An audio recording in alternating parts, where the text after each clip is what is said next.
Hey guys, sorry I'm not there, but at least you get to hear me to do the read aloud. So we are going to be reading chapter 3 of A Long Walk to Water. Miss Barlow's friends, when you're reading this, or watching this, you're going to see that I'm writing in my class notebook, and the notes look a little different, but they're the same. You don't need to change anything, just write what I write today. All right, so chapter 3. Okay, here we go. Chapter 3.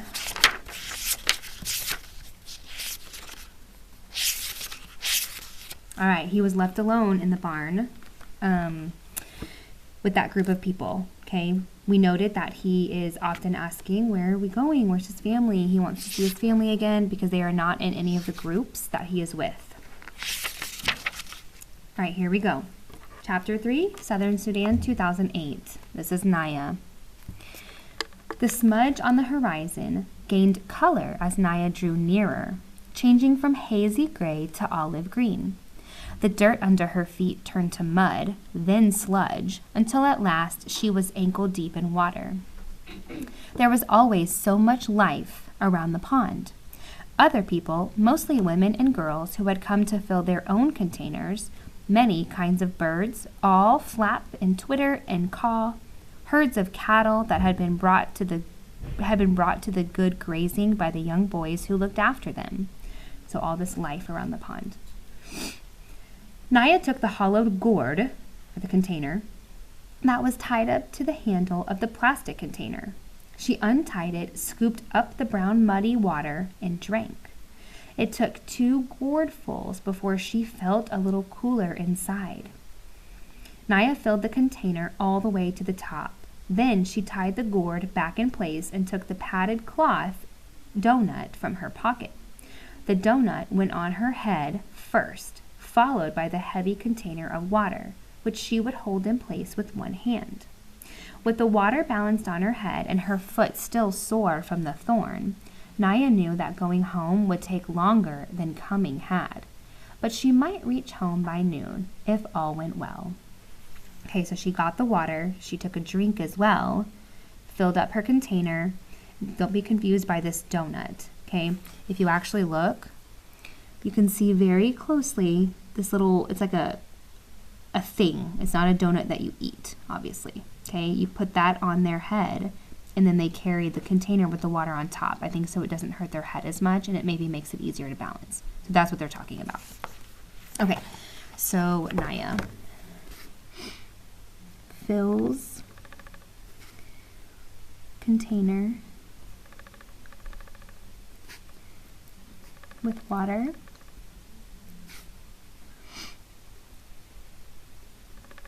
Takes a drink. Long way back. Okay, so she's saying the way going home would take much longer than coming had, probably because the water is heavy on her head, having to carry it, so it's making her walk more slowly, and also her foot is sore. Okay.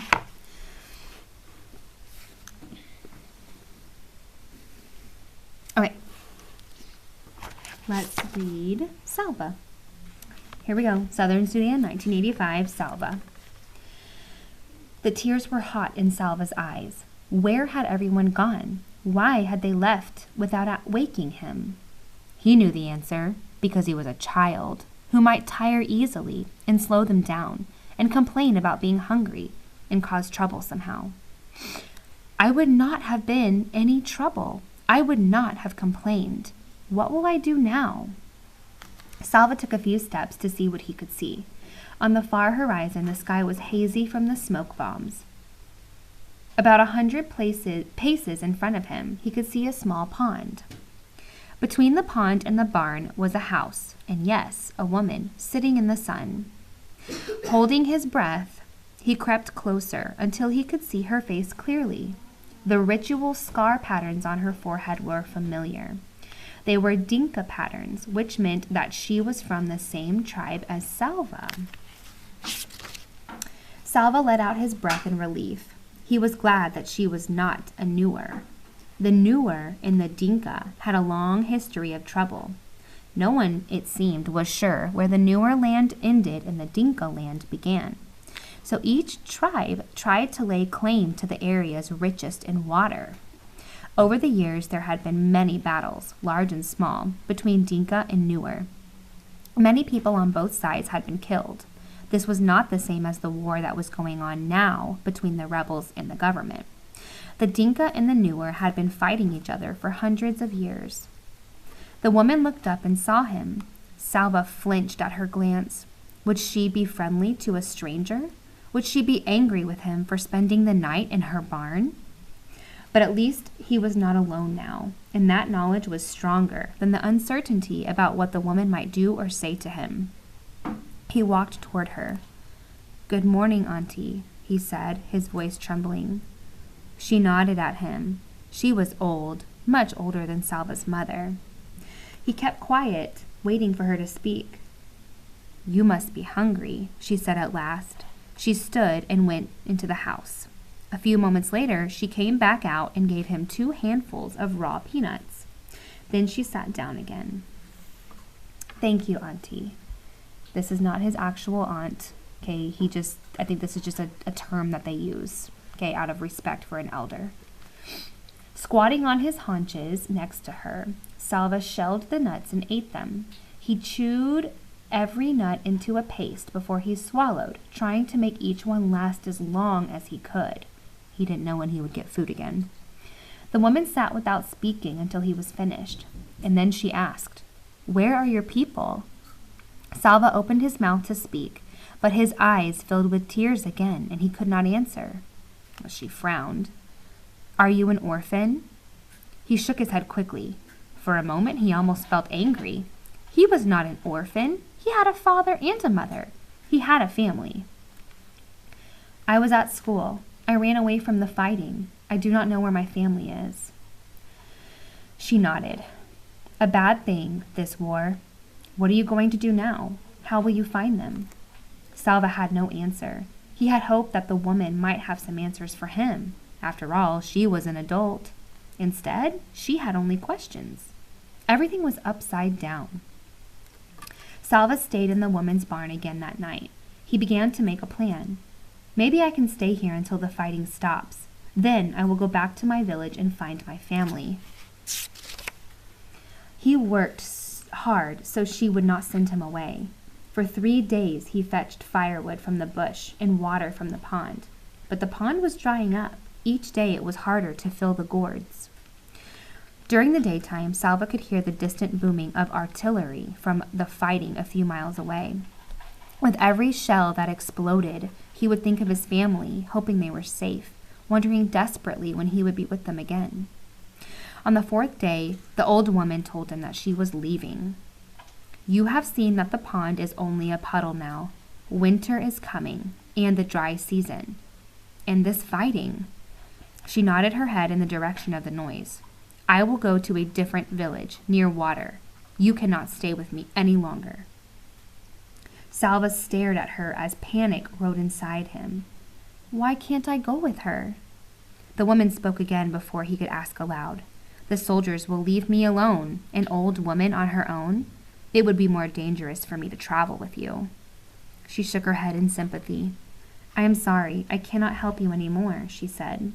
"Wherever it is you walk, just be sure to walk away from the fighting."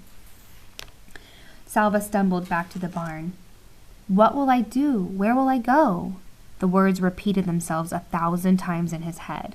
It was so strange. He had known the old woman for only a few days, but now he could not imagine what he would do once she was gone. He sat inside the barn and stared out, looking at nothing. As the light grew dimmer, the noises of evening began. The buzz of insects, the rustling of dry leaves, and another sound. Voices? Salva turned his head toward the sound. Yes, it was voices. Some people were walking toward the house, a small group, fewer than a dozen. As they approached, Salva took a sharp breath.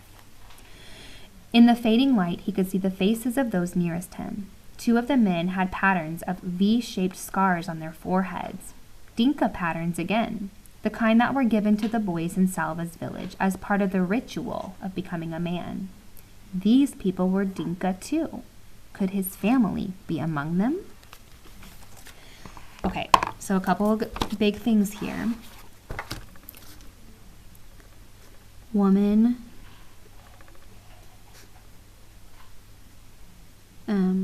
Woman's barn. Okay, she's a Dinka.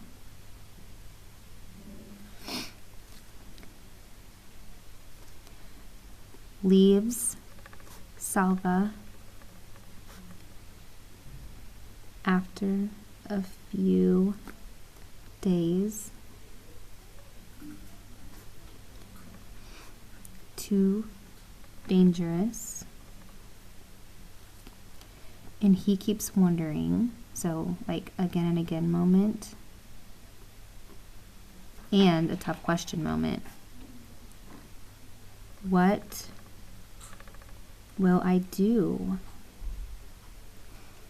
Where will I go? Okay.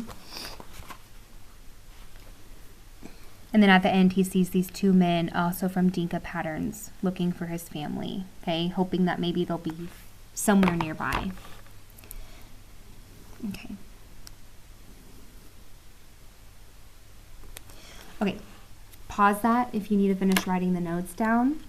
Now that you're finished listening to that and writing your notes, you need to go ahead and move on to the next step, which would be watching the next video about the module assessment and learning how to set up your notes page on the paper for the module assessment. There are pictures in the folder as well. Let me show you.